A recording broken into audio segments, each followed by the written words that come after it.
ગુજરાતમાં છે લાખોની સંખ્યામાં ભૂતિયા મતદારો. આરોપ છે પ્રદેશ કોંગ્રેસના પ્રમુખ અમિત ચાવડાના. ગુજરાતમાં વોટ ચોરીને ખુલ્લી પાડવા કોંગ્રેસ કરશે રાજ્યવ્યાપી આંદોલન. આવનારા દિવસોમાં વોટ ચોરી મુદ્દે કોંગ્રેસ મિસકોલ અભિયાન પણ શરૂ કરવાની છે. વોટ ચોરી મુદ્દે શું કહ્યું અમિત ચાવડાએ?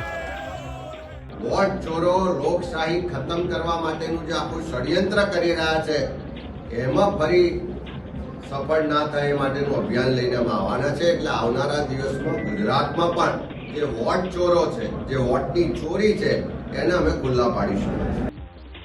ભૂતિયા મતદારોને લઈ અને કોંગ્રેસના આરોપ પર ભાજપે કર્યો પલટવાર. મુખ્ય મીડિયા કન્વીનર ડોક્ટર યજ્ઞેશ દવેએ કોંગ્રેસના આરોપોને પાયાવિહોણા ગણાવ્યા.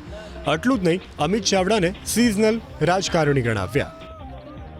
ભૂતકાળના મતદાનો પણ ચેક કરવા જોઈએ એમણે કે જે મતદાનો થયેલા છે એ મતદાનની ટકાવારી અને મતદાનો થયા હોય એ બંને વ્યક્તિ, એક વ્યક્તિના નામ 2 વખત હોય તો બંને જગ્યાએ મતદાન થયું છે કે નહીં એ પણ ચેક કરવું જોઈએ.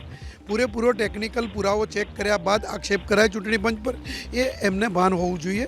બરાબર છે, રાહુલ ગાંધીને તો નથી, કારણ કે 42 વાતો કરવા માટે ટેવાયેલા છે. પરંતુ અમિત ચાવડા તો એક સિઝન રાજકારણી છે.